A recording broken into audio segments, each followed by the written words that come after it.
Indian എക്സ്ക്ലൂസീവിൻ്റെ എല്ലാ പ്രേക്ഷകർക്കും നമസ്കാരം. ഇന്നത്തെ ഈ അഭിമുഖത്തിലേക്ക് ഏവർക്കും സ്വാഗതം. പ്രവാസികളെ കാണുമ്പോൾ വളരെ സുന്ദരക്കുട്ടപ്പന്മാരും സുന്ദരികളുമായി തോന്നുമെങ്കിലും അവരോട് കൂടെ തന്നെ വളരെയധികം പ്രശ്നങ്ങളും നമുക്ക് കാണാൻ സാധിക്കും.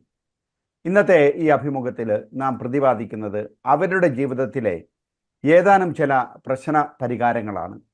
അവയെ നിയമപരമായിട്ട് എങ്ങനെ നേരിടാമെന്നുള്ള ഈ അഭിമുഖത്തിലെ സംശയ നിവാരണത്തിന് നമ്മോടൊപ്പം ചേരുന്നത് അഡ്വക്കേറ്റ് ജോസ് അബ്രഹാം, സുപ്രീം കോടതിയിലെ ഒരു അഭിഭാഷകനാണ്. ഞാൻ അദ്ദേഹത്തെ പ്രത്യേകം ഈ സദസ്സിലേക്ക് ക്ഷണിക്കുകയാണ്. സ്വാഗതം. നമസ്കാരം. അഡ്വക്കേറ്റ് ജോസ് അബ്രഹാം, അങ്ങ് വളരെ വലിയ പ്രസ്ഥാനങ്ങളിൽ എപ്പോഴും ശ്രദ്ധ വയ്ക്കുകയും പ്രവാസികളുടെ ഒരു സംഘടന തന്നെ, അതായത് പ്രവാസി ലീഗൽ സെല്ലിൻ്റെ ഒരു സംഘടനയുണ്ടാക്കി ഒരു ചെയർമാനായിട്ട് പ്രവർത്തിക്കുന്നു. അതോടൊപ്പം തന്നെ അങ്ങ് വളരെയധികം കാര്യങ്ങളിൽ ചെയ്യുന്നുണ്ട്. അങ്ങ് എന്തൊക്കെ ചെയ്യുന്നുള്ളതിനെക്കുറിച്ച് ഞങ്ങൾക്കൊന്ന് പറഞ്ഞു തരാമോ? ഇന്ത്യൻ എക്സ്ക്ലൂസീവിന്റെ ഒരു പ്രേക്ഷകനാണ് ഞാൻ. പലപ്പോഴായി നമ്മുടെ പ്രോഗ്രാമുകൾ കാണാറുണ്ട്. ഇന്ന് വ്യത്യസ്ത ഒരു റോളിൽ നിങ്ങളെ അഭിമുഖീകരിക്കാനായിട്ട് എനിക്ക് ഒരുപാട് സന്തോഷം. ഇങ്ങനെ ഒരു അവസരം ഒരുക്കി തന്ന പ്രൊഫസർ ജോസ് പി ഫിലിപ്പിന് ആദ്യമേ നന്ദി അറിയിക്കട്ടെ. ഞാൻ അഡ്വക്കേറ്റ് ജോസ് അബ്രഹാം. എൻ്റെ സ്വദേശം കണ്ണൂർ ജില്ലയിൽ ശ്രീകണ്ഠപുരത്തിനടുത്ത് മടമ്പം എന്ന പ്രദേശമാണ് എൻ്റെ സ്വദേശം. ഞാൻ കഴിഞ്ഞ 17 വർഷമായി ഡൽഹിയിൽ സുപ്രീം കോടതിയിൽ അഡ്വക്കേറ്റ് ഓൺ റെക്കോർഡായി ഇവിടെ പ്രാക്ടീസ് ചെയ്യുന്നു. അതിനോടൊപ്പം പ്രവാസികളുടെ പ്രശ്നങ്ങൾക്ക് അതിനെ ഒരു പരിഹാരം കാണുക എന്ന ലക്ഷ്യത്തോടെ കഴിഞ്ഞ 15 വർഷത്തിലേറെയായി ഡൽഹി കേന്ദ്രീകരിച്ച് പ്രവർത്തിക്കുന്ന പ്രവാസി ലീഗൽ സെൽ എന്ന ഒരു നോൺ ഗവൺമെന്റൽ ഓർഗനൈസേഷന്റെ ഗ്ലോബൽ പ്രസിഡന്റ് കൂടെയാണ്. വിവിധ രാജ്യങ്ങളിൽ പ്രവാസി ലീഗൽ സെല്ലിന് അതിന്റെ ചാപ്റ്റേഴ്സ് ഉണ്ട്. അപ്പൊ അതിൽ കൂടെ പ്രവാസികളെ നിയമപരമായി ശാക്തീകരിക്കുക എന്ന ലക്ഷ്യത്തോടെ ഒരു പ്രവർത്തനവും ഇവിടെ ഞങ്ങൾ ചെയ്യുന്നുണ്ട്. ഇതാണ് ആമുഖമായിട്ട് എന്നെ കുറിച്ചൊന്ന് സൂചിപ്പിക്കാനായിട്ടുള്ളത്. അതോടൊപ്പം തന്നെ അങ്ങ് ഇന്ത്യൻ ഇമിഗ്രേഷൻ ലോയിനെ കുറിച്ച് PhD എടുത്തിട്ടുണ്ട്. അതുപോലെ തന്നെ വളരെയധികം പുസ്തകങ്ങളും എഴുതിയിട്ടുണ്ട്. ഏതാണ്ട് 5 or 6 പുസ്തകങ്ങൾ എഴുതിയിട്ടുണ്ട്. അപ്പം അതെല്ലാം വളരെ ആനുകാലികമായിട്ടുള്ള വിഷയങ്ങളെ ആസ്പദമാക്കി വളരെ ഇമ്പോർട്ടൻ്റ് ആയിട്ടുള്ളത് ഒരു പഠനവും സ്തുതിയുമാണ്. അപ്പോൾ അതായത് you are also doctor in law. അപ്പോൾ എല്ലാം കൊണ്ടും ഞാൻ ഇന്നത്തെ ഈ സദസ്സിൽ അങ്ങ് ഞങ്ങളോടൊപ്പം ചേരുന്നതിൽ ഞങ്ങൾക്ക് വളരെ സന്തോഷമുണ്ട്.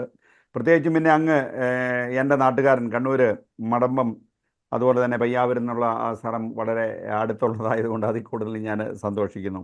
അപ്പോൾ ഇന്നത്തെ ഈ ചർച്ചയിലേക്ക് അങ്ങ് നമുക്ക് ഏതാനും വിഷയങ്ങളെക്കുറിച്ച് നമുക്ക് ഇവിടെ ചർച്ച ചെയ്യാം. എന്തെല്ലാം സാഹചര്യങ്ങളാണ് അങ്ങയെ ഒരു വക്കീലാക്കാൻ പ്രേരിപ്പിച്ചത്? നമുക്ക് അറിയാം, നമ്മുടെ സമൂഹത്തിൽ നിയമത്തിനും അതുപോലെ തന്നെ നിയമവ്യവസ്ഥയ്ക്കുമുള്ള ഒരു പ്രാധാന്യം നമുക്കറിയാം. ഏതൊരു ജനാധിപത്യ വ്യവസ്ഥയിലും ലോ ആൻഡ് ഓർഡർ എന്ന് പറയുന്നത് വളരെ പ്രധാനപ്പെട്ട ഒരു പങ്ക്. അപ്പോൾ നീതി ലഭിക്കാത്ത ആളുകൾ അത് തീർച്ചയായും നമ്മുടെ സമൂഹത്തിൽ നിരവധിയാണ്.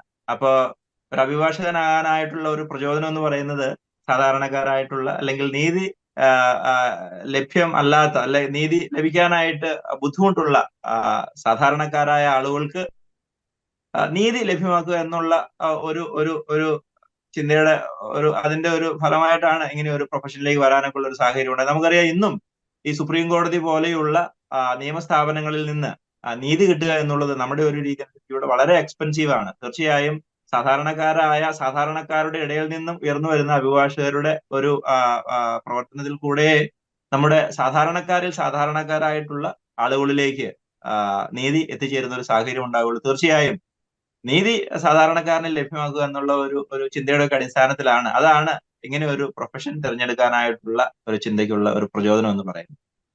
നമുക്കിത് സാധാരണ ആയിട്ട് പൊളിറ്റീഷ്യന്മാരായിട്ടുള്ള ആൾക്കാർ, ഇതുപോലുള്ള വളരെ പ്രമുഖരായിട്ടുള്ള വ്യക്തികളും അഡ്വക്കേറ്റ് എന്നുള്ള ആ ഒരു പദം ഉപയോഗിക്കാറുണ്ട്. അപ്പോൾ ഒരു അഡ്വക്കേറ്റായിട്ട് യഥാർത്ഥമായിട്ട് പ്രാക്ടീസ് ചെയ്യാൻ ഒരു നല്ലൊരു വക്കീലായി തീരാൻ എളുപ്പമാണോ അതോ വളരെ കഠിനാധ്വാനം ചെയ്യണോ? ഈ ചോദ്യത്തിന് ഒരുപാട് അർത്ഥമുണ്ട്. പ്രത്യേകിച്ച് ഒരു പ്രവാസ മേഖലയിൽ ഇരുന്നുകൊണ്ട് ഇങ്ങനെ ഒരു ചോദ്യം ചോദിക്കുമ്പോൾ അതിന് 1-2 ആസ്പെക്ട് കൂടെ ഇതിനകത്ത് കൂട്ടിച്ചേർക്കാനായിട്ടുള്ളത്. നമുക്കറിയാം, അഭിഭാഷകർ എന്ന് പറയുന്നത്, ഈ അഡ്വക്കേറ്റ് എന്ന് പറയുന്നത്, അത് നിയമപഠനം കഴിഞ്ഞതിന് ശേഷം ബാർ കൗൺസിൽ എൻറോൾ ചെയ്യുന്ന ആളുകൾക്ക് കിട്ടുന്ന ഒരു ഡെസിഗ്നേഷൻ ആണ് അഡ്വക്കേറ്റ് എന്ന് പറയുന്നത്. പക്ഷേ ദൗർഭാഗ്യവശാൽ നമ്മുടെ ഇവിടുത്തെ ഒരു സിസ്റ്റം അനുസരിച്ച് ഈ പ്രൊഫഷൻ കൃത്യമായിട്ട് അതായത് പ്രാക്ടീസ് ചെയ്യുന്ന അഭിഭാഷകരുടെ എണ്ണം കുറവാണ്. പക്ഷെ ഈ പേരിന് ഈ നമ്മുടെ പഠനം പൂർത്തിയാക്കിയതിനു ശേഷം എൻറോൾമെന്റ് കഴിഞ്ഞതിന് ശേഷം പിന്നെ മറ്റു പല കാര്യങ്ങളും ഒക്കെ അല്ലെങ്കിൽ സജീവമല്ലാതെ പ്രൊഫഷണലിൽ സജീവമല്ലാത്ത പല ആളുകളും നമ്മളോടൊപ്പം ഉണ്ട്. അപ്പം നമുക്കറിയാം നമ്മുടെ ഈ പ്രവാസ മേഖലയിൽ നിന്ന് എപ്പോഴും നമുക്ക് വരാറുള്ള ഒരു പ്രശ്നങ്ങളിൽ ഒന്ന് അവർ പലപ്പോഴും അവരുടെ കേസുകളും അതുപോലുള്ള മറ്റു കാര്യങ്ങളും ഒക്കെ പലരും കൊടുത്തതിന് ശേഷം കൃത്യമല്ലാതെ അല്ലെങ്കിൽ കൃത്യമായ ഫോളോ അപ്പ് ഇല്ലാതെ കൃത്യമായ നിയമോപദേശം കിട്ടാതെയുള്ള കാര്യങ്ങളൊക്കെ പലപ്പോഴും പറഞ്ഞു വരാറുണ്ട്. അപ്പൊ ആ ഒരു അർത്ഥത്തിലും നമ്മളെപ്പോഴും നമ്മുടെ കേസുകളും മറ്റു കാര്യങ്ങളും നല്ല പ്രാക്ടീസ് ചെയ്യുന്ന പ്രാക്ടീസിങ് ലോയേഴ്സിനാണ് നമ്മൾ APOG ചെയ്യേണ്ടത്. അപ്പോ അല്ലാതെ ഇപ്പം നമുക്കറിയാം നമ്മുടെ രാഷ്ട്രീയക്കാരായിട്ടുള്ള ഒരുപാട് ആളുകളെല്ലാം അവരുടെ പേരിന് മുമ്പാകെ അവർ അഡ്വക്കേറ്റ് എന്ന് പറയുന്ന ഒരു ഡെസിഗ്നേഷൻ അവർ വെക്കാറുണ്ട്. പക്ഷെ പ്രാക്ടീസ് ചെയ്യുന്ന ആളുകൾ കുറവാണ്. എന്നാൽ ഇതിന് നമ്മുടെ സുപ്രീം കോടതിയുടെ ഒക്കെ ഒരു ബാക്ക്ഗ്രൗണ്ട് നമ്മൾ ചിന്തിക്കുകയാണെങ്കിൽ ഇവിടെയുള്ള അപ്പൊ അത് ഏത് ഗവൺമെന്റ് ആയിക്കോട്ടെ, കോൺഗ്രസ് ഗവൺമെന്റ് ആയിക്കോട്ടെ, അല്ലെങ്കിൽ BJP ഗവൺമെന്റ് ആയിക്കോട്ടെ, ഏത് ഗവൺമെന്റ് ഭരിക്കുന്ന ഒരു സാഹചര്യത്തിലും അവിടെയെല്ലാം പ്രമുഖമായ ആ റോളിൽ സുപ്രീം കോടതിയിലുള്ള അഭിഭാഷകർ ഉണ്ട് എന്നുള്ള മറ്റൊരു വശം കൂടെ ഇതിനോട് ചേർത്ത് പറയുകയാണ്. അപ്പോ ചുരുക്കത്തിൽ പ്രാക്ടീസിങ് ആയിട്ടുള്ള ലോയേഴ്സിന്റെ അടുത്താണ് നമ്മൾ എപ്പോഴും നിയമപരമായ കാര്യങ്ങൾക്കായിട്ട് എപ്പോഴും നമ്മൾ സമീപിക്കേണ്ടത്. കേരളത്തിൽ നിന്നുള്ള പ്രവാസികളെ ഒന്നിപ്പിച്ച് ഇപ്പം ഗ്ലോബൽ ആയിട്ടുള്ള പല പ്രശ്നങ്ങളുണ്ട്. പ്രവാസികൾക്കൊരു പ്രശ്നം എന്ന് പറയുന്നത് അത് പലപ്പോഴും ചിലപ്പോൾ അവരുടെ റെസിഡൻസ് പുറത്തായിരിക്കും. അങ്ങനെയുള്ള പല കാരണങ്ങളാലും അവർക്ക് പലതരത്തിലുള്ള ഡോക്യുമെൻ്റൽ പ്രോബ്ലമുണ്ട്. അപ്പം ഈ ഗ്ലോബൽ പ്രവാസികളുടെ പ്രശ്നങ്ങൾ ചർച്ച ചെയ്യുന്ന ഒരു വേദി ഒരുക്കാൻ ഇപ്പം നമുക്ക് മൊത്തമായിട്ട് ഒരുക്കാൻ നിയമപരമായിട്ട് അത് ഒരുക്കാൻ അങ്ങനെയുള്ള ഒരു വേദി ഒരുക്കാൻ നമുക്ക് സാധിക്കുമോ? തീർച്ചയായും നമുക്ക് വളരെ പ്രധാനപ്പെട്ട ഒരു ചോദ്യമാണ് ഇവിടെ വന്നത്. നമ്മുടെ ആഗോള തലത്തിൽ നമ്മുടെ ഒരു കേന്ദ്രീകൃതമായ രീതിയിൽ അല്ലെങ്കിൽ അതിനെ നമുക്ക് എങ്ങനെ നിയമപരമായ കാര്യങ്ങൾക്കെങ്കിലും ഒരു ആഗോള തലത്തിൽ നമുക്ക് എങ്ങനെ ഒന്നിപ്പിക്കാനുള്ള ഒരു സാധ്യത എന്നുള്ളതാണ് ചോദ്യം. തീർച്ചയായിട്ടും അങ്ങനെ ഒരു മൂവ്മെന്റ് തീർച്ചയായിട്ടും നമുക്ക് ഉണ്ടാവേണ്ടതാണ്. നമുക്കറിയാം കരയുന്ന കുട്ടിക്ക് പാലുള്ളൂ എന്ന് നമ്മൾ കേട്ടിട്ടുണ്ട്. അപ്പൊ നമ്മുടെ പ്രവാസികൾക്ക് പല രീതിയിലുള്ള പ്രശ്നങ്ങളുണ്ട്.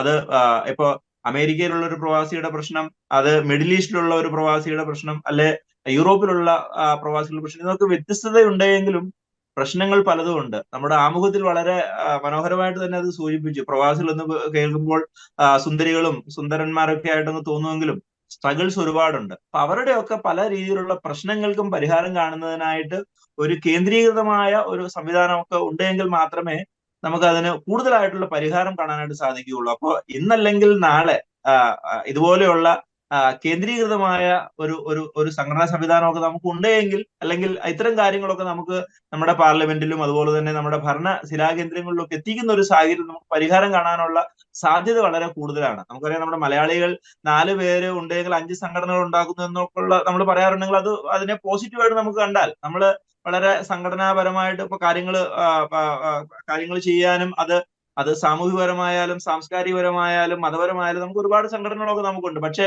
നമ്മൾ പലപ്പോഴും പ്രവാസികളുമായിട്ട് നമ്മൾ അതിനെ താരതമ്യം ചെയ്യുമ്പോൾ നമുക്ക് കണ്ടുവരുന്നത് അവരുടെ ഏതെങ്കിലും ഒരു റീജിയനിൽ ഒതുങ്ങി നിൽക്കുന്നു എന്നുള്ളതാണ് പല സംഘടനകളുടെയും ഒരു രീതി. അപ്പൊ അതിനെ ആ ചോദ്യം വളരെ പ്രസക്തമാണ്. ആഗോള തലത്തിൽ അതിനെ ഒന്നിപ്പിക്കാനുള്ള ഒരു സാഹചര്യം ഉണ്ടെങ്കിൽ തീർച്ചയായും നമുക്ക് കൂടുതലായിട്ടുള്ള നമ്മുടെ പ്രശ്നപരിഹാരത്തിനുള്ള ഒരു സാധ്യത തീർച്ചയായിട്ടും അതിനുണ്ട്.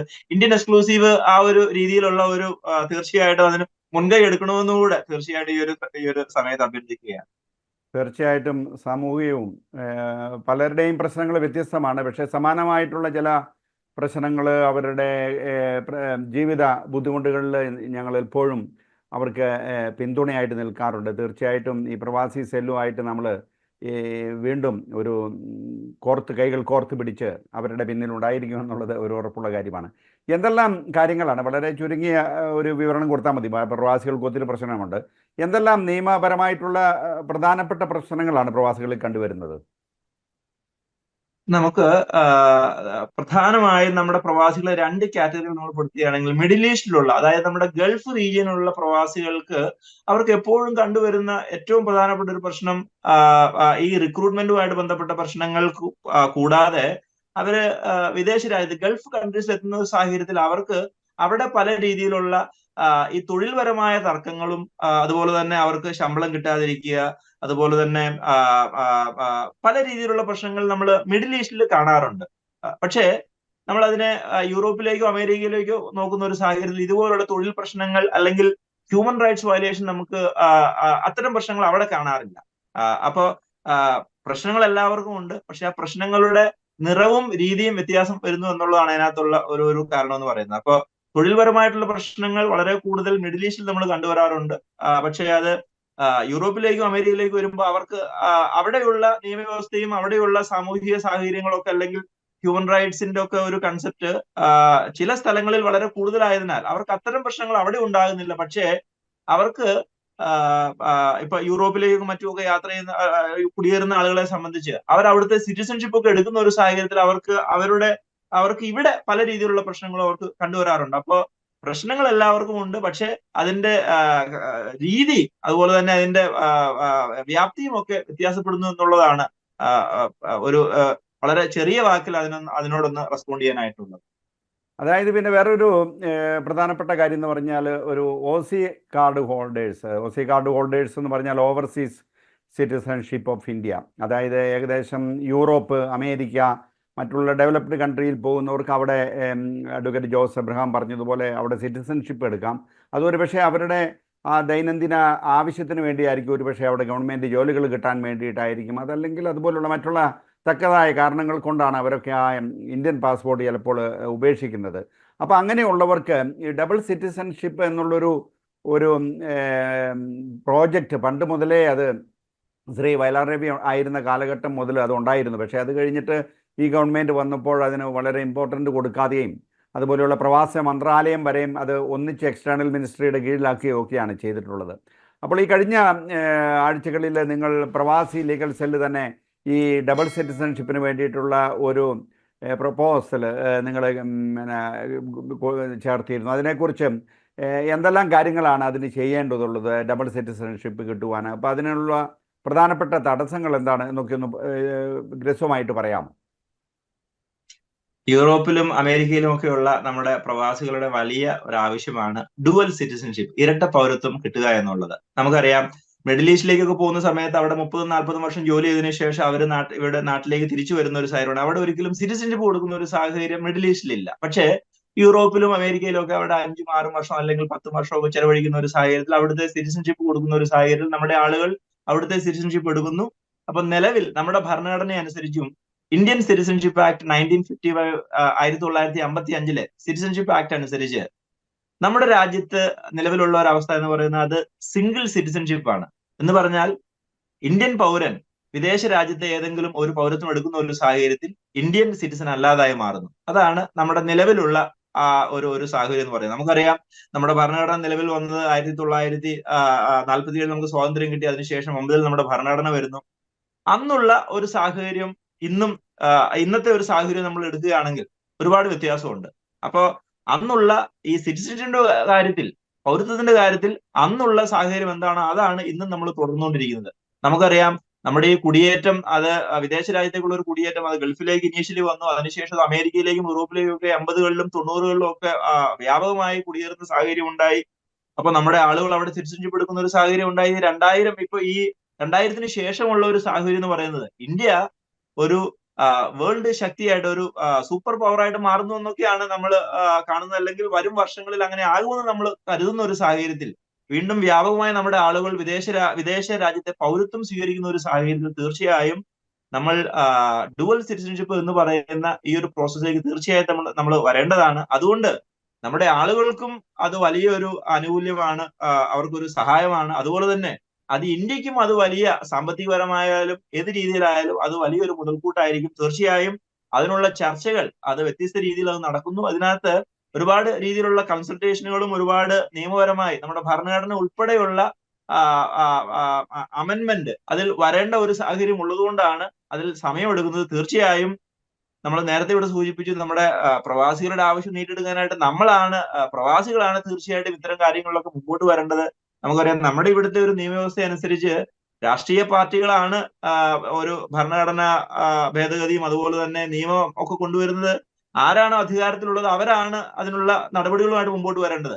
അവരത്തരം കാര്യങ്ങളുമായിട്ട് മുമ്പോട്ട് വരണമെങ്കിൽ കൂടുതൽ ആളുകൾ ഇത്തരം ആവശ്യം ഉന്നയിക്കുന്ന ഒരു സാഹചര്യത്തിലാണ് അവർ ഇത്തരം ഒരു കാര്യം തീർച്ചയായിട്ടും മനസ്സിലാക്കുകയും അതിനുവേണ്ടിയുള്ള പ്രവർത്തനങ്ങളുമായിട്ട് മുമ്പോട്ട് വരികയൊക്കെ ചെയ്യുകയുള്ളൂ. തീർച്ചയായും ഇന്ത്യൻ എക്സ്ക്ലൂസീവിനെ ഒക്കെ നമുക്ക് ഒരുമിച്ച് ചെയ്യാനുള്ള ഒരു കാര്യം എന്ന് പറയുന്നതും ഈ ഡുവൽ സിറ്റിസൺഷിപ്പിന്റെ ഒരു ആവശ്യകത തീർച്ചയായും നമ്മുടെ ഇന്ത്യ ഗവൺമെന്റിനെ തീർച്ചയായിട്ടും ബോധ്യപ്പെടുത്താനും അത്തരം ഒരു കാര്യത്തിൽ നമുക്ക് വിജയിക്കാൻ സാധിച്ചു തീർച്ചയായും നമുക്കത് തീർച്ചയായും നമുക്ക് നേടിയെടുക്കാൻ കഴിയുന്ന ഒരു കാര്യം തന്നെയാണ്. നമുക്കറിയാം ഇന്ന് ലോകരാജ്യങ്ങളുടെ ഒരു സ്ഥിതി എടുക്കുകയാണെങ്കിൽ 100-ലധികം രാജ്യങ്ങൾ ഈ ഡുവൽ സിറ്റിസൺഷിപ്പ് അംഗീകരിച്ചിട്ടുണ്ട്. പക്ഷേ ഇന്ത്യ ഉൾപ്പെടെയുള്ള പല രാജ്യങ്ങളും ഇന്നും അതിൽ അല്പം കൂടെ സ്ട്രിക്റ്റ് ആയിട്ടുള്ള ഒരു പോളിസിയാണ് ഇതുവരെ എടുത്തു വന്നിരുന്നത്. പക്ഷെ ഇത് ഇന്നല്ലെങ്കിൽ നാളെ മാറുമെന്ന് തന്നെയാണ് പ്രതീക്ഷിക്കുന്നത്. ഒരുപക്ഷെ നമ്മൾ ഒരു ജോയിൻ്റ് ആയിട്ട് ഒരു പെറ്റീഷൻ തയ്യാറാക്കുകയും ഒപ്പുശേഖരണം നടത്തുകയും ഒക്കെ ചെയ്ത് അങ്ങനെയുള്ളൊരു പ്രസ്ഥാനത്തിലൂടെ ഒരുപക്ഷെ നമുക്ക് കൂടുതൽ മനുഷ്യരെ ബോധവൽക്കരിക്കാനും അതുപോലെ തന്നെ നമ്മളുടെ നിയമജ്ഞരെയും നമ്മളുടെ പാർലമെൻ്ററി നമ്മളെ റെപ്രസെൻ്റ് ചെയ്യുന്ന ആളുകളെയും അവർക്കും കൂടുതൽ ഒരു സഹായം തരുവാനുള്ള ഒരു സ്റ്റേജിലേക്ക് കൊണ്ടുവരാൻ സാധിക്കും. അതിനു വേണ്ടിയിട്ട് നമ്മൾ ശ്രമിക്കുന്നതായിരിക്കും. പിന്നെ അടുത്ത ഒരു ചോദ്യം എന്ന് പറയുന്നത് മാരേജുമായിട്ടുണ്ടാകുന്ന എന്തെല്ലാം ഇൻ്റർനാഷണൽ ലെവലിൽ നമുക്കറിയാം വളരെയധികം പ്രശ്നങ്ങളുള്ള ഒരു സബ്ജക്റ്റാണ് മാരേജുമായിട്ട്. അപ്പോൾ അങ്ങനെയുള്ള എന്തെങ്കിലും പ്രശ്നങ്ങളെക്കുറിച്ച് പറയാമോ? ആ പ്രശ്നങ്ങളൊക്കെ എങ്ങനെയാണ് അത് നടന്നു പോകുന്നത്? നമ്മുടെ പ്രവാസികളുടെ പ്രശ്നങ്ങൾ നമ്മളൊന്ന് നോക്കുകയാണെങ്കിൽ പല രീതിയിലുള്ള പ്രശ്നങ്ങളിൽ കൂടുതലായ ആളുകളെ ബാധിക്കുന്ന പ്രശ്നങ്ങളിൽ ഒന്നാണ് ഈ NRI മാരേജുമായിട്ട് ബന്ധപ്പെട്ട ഒരു പ്രശ്നം എന്ന് പറയുന്നത്. നമുക്കറിയാം അതിപ്പോ മിഡിൽ ഈസ്റ്റിലായാലും അമേരിക്കയിലായാലും യൂറോപ്പിലായാലും ഈ NRI മാരേജുമായിട്ട് ബന്ധപ്പെട്ടുള്ള പ്രശ്നങ്ങൾ നിരവധിയായിട്ട് കണ്ടുവരാറുണ്ട്. അപ്പൊ അതിനുള്ള 1-2 സാഹചര്യങ്ങൾ എന്ന് പറയുന്നത് നമുക്കറിയാം. ഇപ്പൊ നമ്മുടെ നാട്ടിലുള്ള ഒരു വിവാഹാലോചന നടക്കുന്ന ഒരു സാഹചര്യം നമ്മൾക്ക് പെട്ടെന്ന് അവരുടെ ബാക്ക്ഗ്രൗണ്ട് നമുക്ക് പെട്ടെന്ന് മനസ്സിലാക്കാനും അവരുടെ മാരിറ്റൽ സ്റ്റാറ്റസ് ഉൾപ്പെടെയുള്ള കാര്യങ്ങൾ നമുക്ക് അറിയാനുള്ള ഒരു സോഴ്സ് നിലവിലുണ്ട്. പക്ഷേ ഒരു വിദേശ രാജ്യത്തുള്ള ഒരു പ്രവാസിയുമായി ബന്ധപ്പെട്ട് ഈ കാര്യം ചെയ്യുന്ന ഒരു സാഹചര്യത്തിൽ നമുക്ക് അല്പം ബുദ്ധിമുട്ടുണ്ട്. അവരുടെ ജോലിയുടെ ഒരു സാധ്യത എന്താണ്, എന്തുമാത്രം സാമ്പത്തികമായിട്ടുള്ള സുരക്ഷയുള്ള ഒരു ജോലിയാണ് അവർ ചെയ്യുന്നത്, അതുപോലെ തന്നെ ഒരുപാട് വർഷങ്ങളായിട്ട് വിദേശ രാജ്യത്തേക്ക് കുടിയേറിയ ഒരാളുടെ മാരിറ്റൽ സ്റ്റാറ്റസ് പോലും ഒരുപക്ഷെ നമുക്ക് ഇവിടെ അറിയാൻ സാധിച്ചെന്ന് വരില്ല. ഈ പ്രവാസികളുമായിട്ട് ബന്ധപ്പെട്ട കാര്യങ്ങൾ വർഷങ്ങളായിട്ട് കണ്ടുവരുന്ന ഒരാളെന്നുള്ള രീതിയിൽ നിരവധിയായിട്ടുള്ള സാഹചര്യം നമ്മൾ കണ്ട ഒരു സാഹചര്യം ഇന്ത്യയിലും വിദേശത്തും വളരെ വിദഗ്ധമായി 2 കുടുംബങ്ങൾ, ഭാര്യയും കുട്ടികളും അടങ്ങുന്ന 2 കുടുംബത്തെ വളരെ വിദഗ്ധമായി കൈകാര്യം ചെയ്യുന്ന പല കേസുകളും നമ്മുടെ ശ്രദ്ധയിൽ വന്നിട്ടുണ്ട്. അപ്പൊ ഒന്നാമതായിട്ട് പറയുന്നത് നമ്മൾ ഈ NRI മാരേജുമായിട്ട് ബന്ധപ്പെട്ട കാര്യങ്ങൾക്ക് നമ്മൾ കൃത്യമായിട്ടുള്ള ബാക്ക്ഗ്രൗണ്ട് ചെക്കപ്പ് തീർച്ചയായിട്ടും നമ്മൾ നടത്തേണ്ട ഒരു സാഹചര്യമുണ്ട്. എല്ലാ മാരേജിലും അപ്പൊ നാട്ടിലുള്ള ഒരു കല്യാണം നടക്കുന്ന ഒരു സാഹചര്യത്തിലും ഇത് തീർച്ചയായിട്ടും നമ്മൾ ചെയ്യേണ്ടതാണ്. പക്ഷേ അത് വിദേശ രാജ്യത്തുള്ള ഒരു ആളുമായിട്ട് നമ്മൾ ഒരു മാരിറ്റൽ റിലേഷൻഷിപ്പിലേക്ക് വരുന്ന സമയത്ത് കൃത്യമായിട്ടുള്ള ബാക്ക്ഗ്രൗണ്ട് ചെക്കപ്പ് തീർച്ചയായിട്ടും നമ്മൾ ചെയ്യണം. ഒരു പ്രവാസിയാണ് NRI ആണ് എന്ന് കേൾക്കുമ്പോൾ മറ്റൊന്നും ആലോചിക്കാതെ വിവാഹബന്ധത്തിലേക്ക് പോകുന്ന ഒരു സാഹചര്യം, അപ്പൊ അതില് ഒരുപാട് റിസ്ക് ഉണ്ട് എന്നുള്ള കാര്യം തീർച്ചയായിട്ടും നമ്മൾ തിരിച്ചറിയണം. അതും കൂടാതെ ഇപ്പോ തർക്കം വന്നു കഴിഞ്ഞാൽ നമുക്കറിയാം ഈ കല്യാണം നടക്കുന്ന ഒരുപക്ഷെ ഇത് ഇന്ത്യയിലായിരിക്കും. അതിനുശേഷം അവർ വിദേശ രാജ്യത്തേക്ക് കുടിയേറുന്നു, കുട്ടികൾ വിദേശ രാജ്യത്ത് വെച്ച് ഉണ്ടാകുന്നു, അതിനുശേഷം തർക്കം അവിടെ വെച്ചുണ്ടാകുന്ന ഒരു സാഹചര്യത്തിൽ ചിലപ്പോൾ വിദേശത്ത് ഒരു കേസ് കൊടുക്കുന്ന സാഹചര്യം ഉണ്ടാകാം, അതല്ലെങ്കിൽ ഇവിടെ കേസ് കൊടുക്കുന്ന സാഹചര്യം ഉണ്ടാകാം. അപ്പോൾ എവിടെ കേസ് കൊടുക്കണം? നമുക്ക് ഇതറിയാം, ഇതിനകത്ത് ഇന്റർനാഷണൽ ലോ ഉൾപ്പെടെയുള്ള കാര്യങ്ങളുടെ ഒരു ഇൻവോൾവ്മെന്റ് ഈ വിഷയത്തിൽ വരുമ്പോൾ ഇത് വളരെ ട്രിക്കി ആയിട്ടുള്ള അല്ലെങ്കിൽ അല്പം കോംപ്ലിക്കേറ്റഡ് ആയിട്ടുള്ള ഒരു കാര്യമാണ് ഈ വിവാഹവുമായിട്ട് ബന്ധപ്പെട്ട തർക്കങ്ങൾ വരുന്ന ഒരു സാഹചര്യത്തിൽ. അപ്പോൾ നിലവിലെ സാഹചര്യത്തിൽ ഇന്ത്യയിൽ വെച്ച് രജിസ്റ്റർ ചെയ്ത ഒരു വിവാഹത്തിൽ ഇന്ത്യൻ പൗരന്മാരുടെ കാര്യത്തിൽ ഇന്ത്യൻ കോടതികൾക്ക് തീർച്ചയായിട്ടും ജൂറിസ്ഡിക്ഷൻ ഉണ്ട്. വിദേശത്തായിരിക്കുന്ന സാഹചര്യത്തിൽ വിദേശ കോടതികൾക്കും ഈ കാര്യത്തിൽ ജൂറിസ്ഡിക്ഷൻ ഉണ്ട്. പക്ഷെ ഇതിനകത്ത് ജൂറിസ്ഡിക്ഷൻ ഉണ്ടെങ്കിലും വലിയ രീതിയിലുള്ള നിയമപ്രശ്നങ്ങൾ ഈ വിഷയങ്ങളിൽ നമ്മൾ കണ്ടുവരാറുണ്ട്. ഇപ്പൊ ഇവിടെ കല്യാണം കഴിച്ചതിന് ശേഷം ഇവിടെ വെച്ച് ഭാര്യയെ ഉപേക്ഷിച്ച് വിദേശ രാജ്യത്തേക്ക് കുടിയേറിയ ശേഷം അവരിങ്ങോട്ട് ഒരിക്കലും വരാത്തൊരു സാഹചര്യത്തിൽ ഇവിടുത്തെ വിധി ഈ മെയിന്റനൻസ് ഉൾപ്പെടെയുള്ള ജീവനാംശം ഉൾപ്പെടെയുള്ള കാര്യങ്ങൾ നേടിയെടുക്കാനായിട്ട് അവരിങ്ങോട്ട് വരുന്നില്ലെങ്കിൽ പലപ്പോഴും 8-10 വർഷമായി ഈ കേസിന്റെ പുറകെ നടക്കുന്ന ഹതഭാഗ്യരായ ഭാര്യമാരെയും കുട്ടികളെയും ഒക്കെ നമ്മളിവിടെ കാണുന്നുണ്ട്. അപ്പൊ ഇതൊരു ട്രിക്കി ഏരിയ ആണെന്ന് മാത്രമേ ഇപ്പൊ ഈ ഒരു നമ്മുടെ സമയപരിമിതി ഉള്ളത് കൊണ്ട് വളരെ കുറഞ്ഞ ഭാഷയിൽ പറയുകയാണെങ്കിൽ ഈ വിഷയത്തിൽ നമ്മൾ വളരെയധികം ശ്രദ്ധിക്കേണ്ടതുണ്ട്. കോംപ്ലിക്കേഷൻ ഉള്ള ഒരു മേഖലയാണ് ഈ പറഞ്ഞ NRI മാരേജുമായിട്ട് ബന്ധപ്പെട്ട്. അപ്പോ ഇത്തരം ഇത് ഈ ഒരു വളരെ വിശാലമായ ഒരു ചോദ്യമാണ് ഇവിടെ ചോദിച്ചിരിക്കുന്നത്. അപ്പൊ അതിനെ ഉത്തരം പറയണമെങ്കിൽ അല്പം കൂടുതൽ സമയം എടുക്കേണ്ടുള്ളൂ. നമുക്ക് മറ്റൊരു സാഹചര്യത്തിൽ വേണമെങ്കിൽ ഇത് മറ്റൊരു മാത്രമായിട്ട് നമുക്ക് എപ്പിസോഡായിട്ട് വേണമെങ്കിൽ തീർച്ചയായിട്ടും നമുക്ക് മറ്റൊരു ചെയ്യാവുന്നതാണ്. സാഹചര്യത്തിൽ അത് മാത്രമായിട്ട് ചർച്ച ചെയ്യേണ്ട ഒരു സബ്ജക്റ്റാണ്. വളരെ വാസ്റ്റ് ആയിട്ടുള്ള സബ്ജക്റ്റുകളാണ് നമ്മളിപ്പോൾ ഇത് ചെയ്യുന്നത്. അതൊരു ചെറിയൊരു ഇൻട്രൊഡക്ഷൻ എന്ന നിലയ്ക്കാണ് നമ്മൾ എല്ലാ ചോദ്യങ്ങളും ചോദിക്കുന്നത്. അപ്പം അത് കഴിഞ്ഞിട്ട് അതിന് ഓരോ ആവശ്യക്കാരുണ്ടെങ്കിൽ നമ്മൾ നേരിട്ട് ബന്ധപ്പെടുകയോ പ്രവാസി അങ്ങനെയുള്ള കാര്യങ്ങളിലേക്ക് എഴുത്തുകയോ എന്തെങ്കിലും അവർക്ക് ചെയ്യാവുന്നതായിരിക്കും. അപ്പോൾ അടുത്ത ചോദ്യം എന്ന് പറയുന്നത് ഏറ്റവും വളരെ പ്രസക്തമായിട്ടുള്ള ഒരു ചോദ്യമാണ് ഈ വിസ തട്ടിപ്പ്. അതായത് 10 ലക്ഷം 7 ലക്ഷമൊക്കെ കൊടുത്ത് നാട്ടിൽ നിന്ന് ആൾക്കാർ എല്ലാം വിറ്റ് ചിലപ്പം പുറത്തേക്ക് പോരാൻ വേണ്ടിയിട്ടുള്ളതാണ്. അപ്പോൾ അങ്ങനെയുള്ള അവസരത്തിൽ ഇവർ യഥാർത്ഥമായിട്ട് ഇവിടെ ഇതിന് പേപ്പറില്ല അല്ലെങ്കിൽ ഇല്ലീഗലായിട്ടാണ് ഇവിടെ ജീവിക്കേണ്ടത് എന്നുള്ള കാര്യങ്ങളൊന്നും പറയുന്നില്ല. അപ്പോൾ നാട്ടിലായിരിക്കും ഒരുപക്ഷെ ഇവരൊന്നും ഒരുപക്ഷെ എന്താണ് സ്ട്രക്ചേർഡ് ആയിട്ടുള്ള ഏജൻസികളായിരിക്കത്തില്ല. കാരണം നമ്മളുടെ ഏജൻറ്റുമാർ മേടിക്കുന്ന പോലെ പൈസ മേടിക്കുകയാണ്. അപ്പോൾ അങ്ങനെയുള്ള അവസരങ്ങളിൽ കോടതികൾക്ക് അതിനെ എങ്ങനെ ഇടപെടാൻ പറ്റും? ഇപ്പം നമ്മുടെ സെക്ഷൻ 415 IPC വിത്ത് പണിഷ്മെൻറ്റ് 417 ഇങ്ങനെ 420 ഇതുപോലെയുള്ള ആ നിയമങ്ങൾ ഇങ്ങനെയുള്ള ഈ വിസ തട്ടിപ്പിൽ നമുക്ക് അപ്ലൈ ചെയ്യാൻ പറ്റുമോ? തീർച്ചയായും വളരെ പ്രസക്തമായ ചോദ്യമാണ് ഇവിടെ വന്നിരിക്കുന്നത്. നമ്മുടെ ഈ വിസ തട്ടിപ്പ് എന്ന് പറയുന്നത് നമുക്കറിയാം. വിസ തട്ടിപ്പുമായിട്ട് ബന്ധപ്പെട്ട ചുരുങ്ങിയത് ഒരു വാർത്തയെങ്കിലും ഇല്ലാത്ത ഒരു ദിവസം പോലും നമ്മുടെ പത്രങ്ങളിൽ ഉണ്ടാകാറില്ല. നിരവധിയായിട്ടുള്ള തട്ടിപ്പുകളാണ് ദിനം പ്രതി. ഇത് ഒരുപാട് വർഷങ്ങൾക്ക് മുമ്പ് തുടങ്ങി ഇന്നും ഒരു കുറവുമില്ലാതെ നടന്നുകൊണ്ടിരിക്കുന്ന ഒരു വലിയ പ്രശ്നത്തിലേക്കാണ് വളരെ പ്രസക്തമായ ഒരു ചോദ്യം വന്നിരിക്കുന്നത്. അപ്പൊ ഇതിനെങ്ങനെ നമുക്ക് പരിഹാരം കാണാം? അതാണ് അല്ലെങ്കിൽ എന്താണ് ഇതിന്റെ നിയമപരമായിട്ടുള്ള നമ്മുടെ നടപടികൾ? നമുക്കറിയാം, ഇന്ത്യയിൽ നിന്നും വിദേശ രാജ്യത്തേക്ക് ആളുകൾ കുടിയേറുന്നതുമായിട്ട് ബന്ധപ്പെട്ട് ഇവിടെ ഒരു കൃത്യമായ ഒരു നിയമമുണ്ട്. ഇന്ത്യൻ കുടിയേറ്റ നിയമം 1983, ഇന്ത്യൻ ഇമിഗ്രേഷൻ ആക്ട് 1983 ആണ് ഇതിലുള്ള ഒരു നിയമം എന്ന് പറയുന്നത്.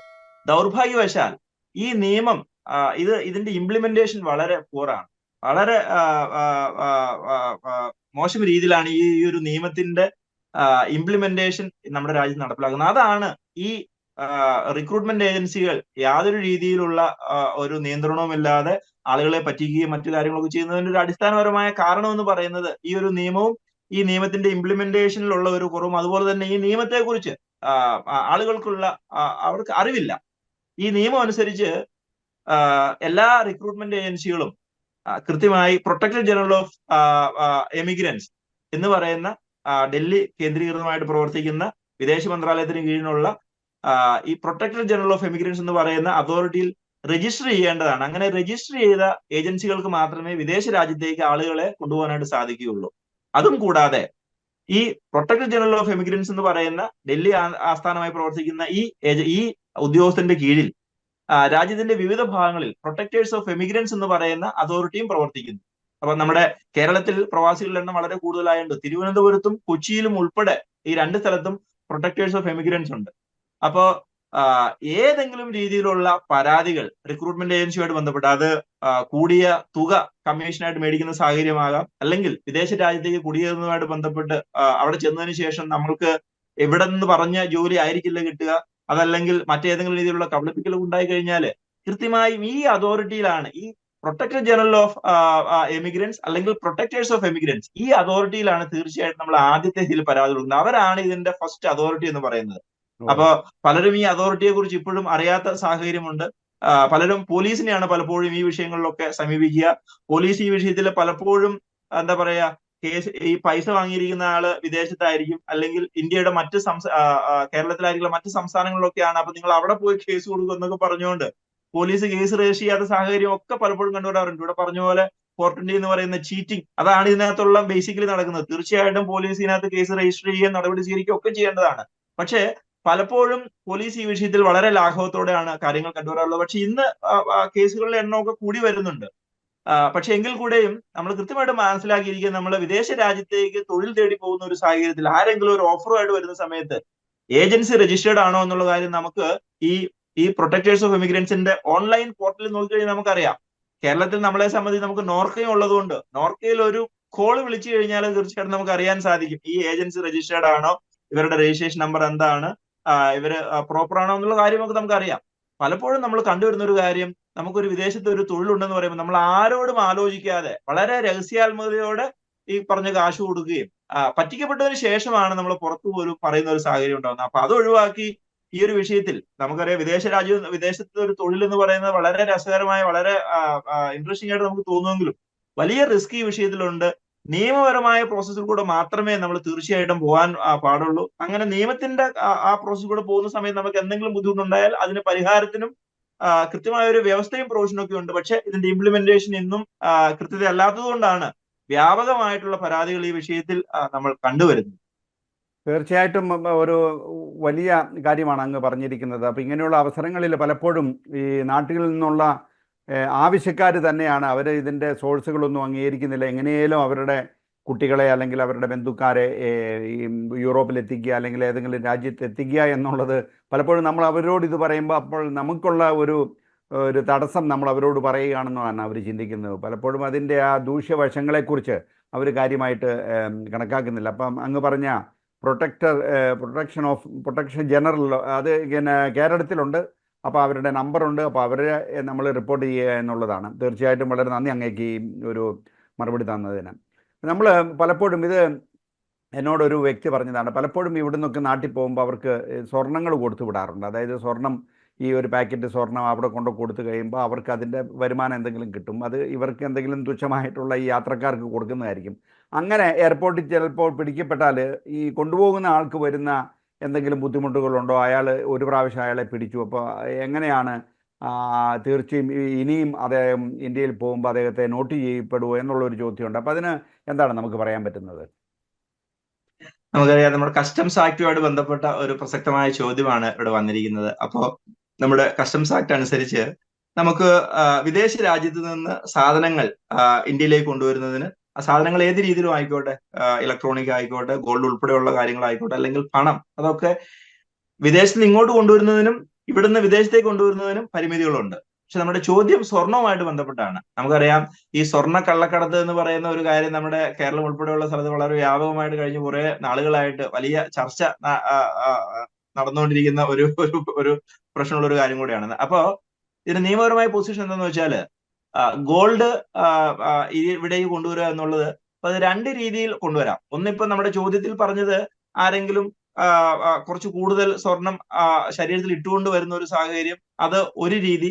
രണ്ട്, ഈ കള്ളക്കടത്ത് എന്ന് പറഞ്ഞു കഴിഞ്ഞാൽ അവർ കൺസീൽഡ് ആയിട്ട് അവരിപ്പോ അത് മിക്സി പോലെയുള്ള അല്ലെ മിക്സിയും അതുപോലെയുള്ള ഇലക്ട്രോണിക് സാധനങ്ങളുടെ ഉള്ളിൽ ഈ സാധനങ്ങൾ കയറ്റി വെച്ചുകൊണ്ട് കൺസീൽഡ് ആയിട്ട്, ഇവൻ മനുഷ്യ ശരീരത്തിൽ പോലും ഇത് ഫിറ്റ് ചെയ്തുകൊണ്ടൊക്കെ വരുന്ന ദിവസങ്ങളൊക്കെ നമ്മൾ കഴിഞ്ഞ ദിവസം നമ്മുടെ മാധ്യമങ്ങളൊക്കെ ഈ വിവരങ്ങൾ കണ്ടിരുന്നു. അപ്പോ കൺസീൽ ചെയ്ത് സ്വർണം കൊണ്ടിരുന്നത് തീർച്ചയായിട്ടും അത് ഓർഗനൈസ്ഡ് ക്രൈം എന്ന് പറയുന്ന ആ ഒരു കാറ്റഗറിയിലേക്ക് വരികയും അത് ഇപ്പോ അതിന് വളരെ ഗുരുതരമായ ക്രിമിനൽ കുറ്റമായിട്ട് കണ്ടുകൊണ്ട് ജയിൽ ശിക്ഷ ഉൾപ്പെടെയുള്ള കാര്യങ്ങൾ, അവരുടെ ആ പ്രോപ്പർട്ടി കൺസീൽ ചെയ്യുന്നു, ഫോർഫീറ്റ് ചെയ്യുന്നു, കൺസീൽ ചെയ്ത് കൊണ്ടുവരുന്ന ആ സ്വർണം ഉൾപ്പെടെയുള്ള കാര്യങ്ങൾ അത് ഫോർഫീറ്റ് ചെയ്യപ്പെടുകയും ക്രിമിനൽ കേസ് ഉൾപ്പെടെയുള്ള കാര്യങ്ങൾ രജിസ്റ്റർ ചെയ്യുന്നു. അത് ഒരു കാര്യം.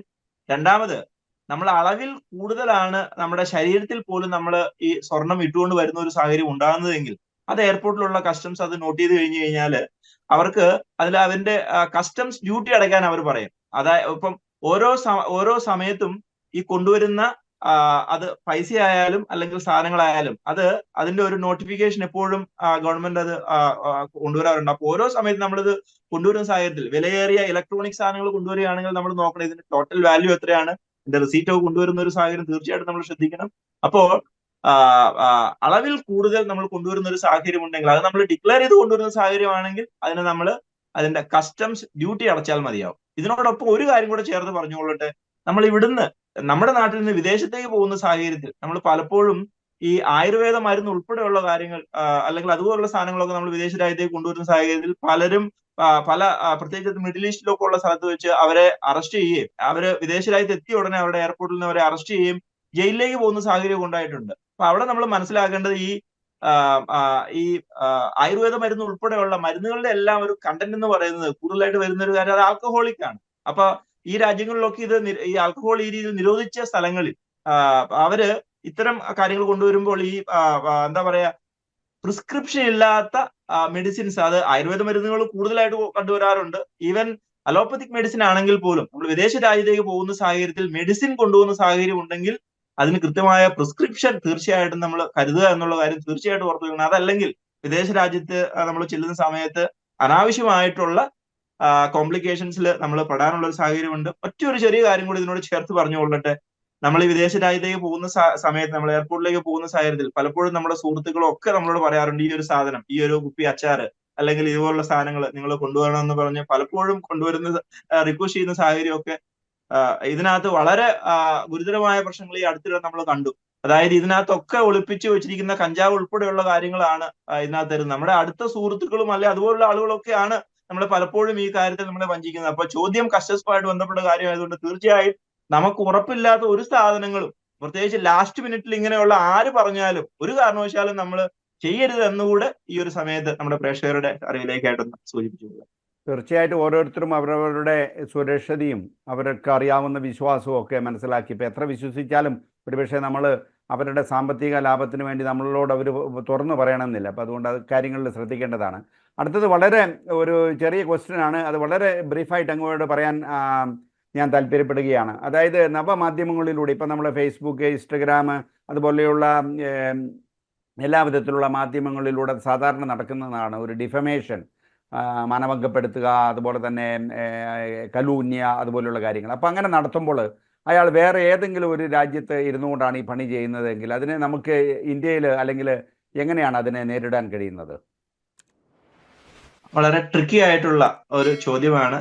അല്ലെങ്കിൽ നമ്മൾ ഈ ഒരു പുതിയ നവ ലോകത്ത്, ലോകം ഒരു ചെറിയ കൊച്ചു രാജ്യമായിട്ട് ലോകം മൊത്തം ചുരുങ്ങുന്ന ഒരു സാഹചര്യത്തിൽ തീർച്ചയായും നമ്മൾ അഭിമുഖീകരിക്കുന്ന പ്രശ്നങ്ങളിൽ ഒന്നാണ് വിദേശ രാജ്യത്ത് ഇരുന്നുകൊണ്ട് നമ്മളെ അപകീർത്തിപ്പെടുത്തുന്ന രീതിയിലുള്ള പ്രത്യേകിച്ച് നവമാധ്യമങ്ങൾ എന്ന് പറയുമ്പോൾ ഇതിന് വളരെ എളുപ്പത്തിൽ ആർക്കും എവിടെ നിന്നും ലോകം മുഴുവൻ റീച്ച് ചെയ്യപ്പെടുന്ന രീതിയിൽ കാര്യങ്ങൾ സ്പ്രെഡ് ചെയ്യാൻ ഒരു സാഹചര്യം, ഒരു പ്ലാറ്റ്ഫോം നമ്മുടെ മുമ്പിൽ, അത് വളരെ പോസിറ്റീവായിട്ട് കാണുമ്പോൾ അത് വളരെ വലിയൊരു അനുഗ്രഹമാണ്. പക്ഷേ അത് ദുരുപയോഗം ചെയ്യുന്ന സാഹചര്യത്തിൽ എന്ത് നിയമ നടപടി സ്വീകരിക്കാമെന്നാണ് ചോദ്യം. തീർച്ചയായും നമുക്കറിയാം, നമ്മുടെ ഡിഫാമേഷൻ എന്ന് പറയുന്ന നമ്മുടെ ഇന്ത്യൻ പീനൽ കോഡിൽ, നമ്മുടെ പഴയ ഇന്ത്യൻ പീനൽ കോഡ് ഇപ്പോൾ അതിന്റെ നിയമം, അതിന്റെ പേരൊക്കെ മാറ്റി ഭാരതീയ ന്യായ സംഹിത എന്ന് പറയുന്ന BNS എന്ന് പറയുന്ന പുതിയ ഒരു നിയമത്തിലേക്ക് വരുമ്പോൾ ഇതിനെയൊക്കെ അഡ്രസ് ചെയ്യപ്പെടുന്ന ഒരു പ്രോസസ്സാണ് പുതിയ നമ്മുടെ ഈ നിയമവ്യവസ്ഥയിൽ പോലും വന്നിരിക്കുന്നത്. അതായത് നമുക്ക് വിദേശത്തിരുന്ന് ചെയ്യുന്ന ഈ കാര്യങ്ങൾ ചെയ്യുന്ന ഒരു സാഹചര്യത്തിൽ കൂടെയും ഈ ആൾ ഇന്ത്യൻ സിറ്റിസൺ ആണെങ്കിൽ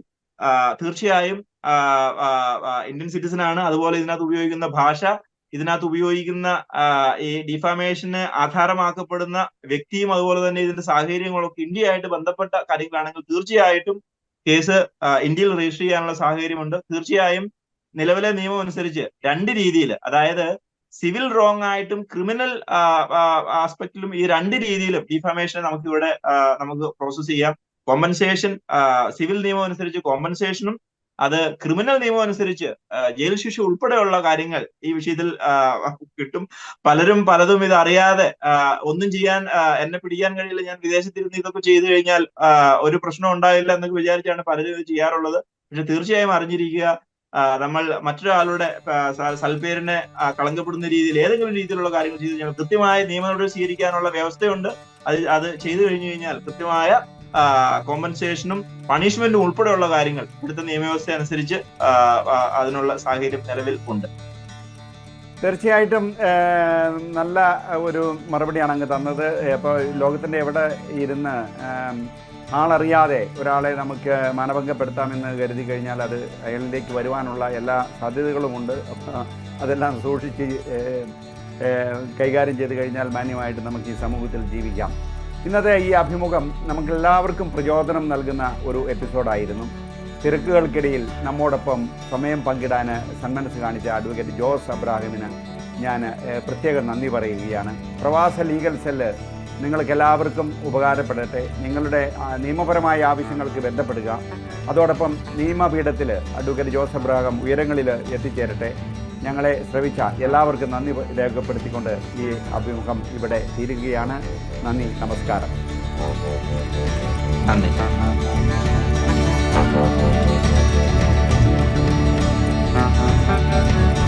കൂടുതൽ വിശേഷങ്ങളും കണ്ടെത്തലുകളും അറിയുവാൻ ഇന്ത്യൻ എക്സ്ക്ലൂസീവ് ചാനൽ സബ്സ്ക്രൈബ് ചെയ്യൂ. Indian exclusive discoveries of the world.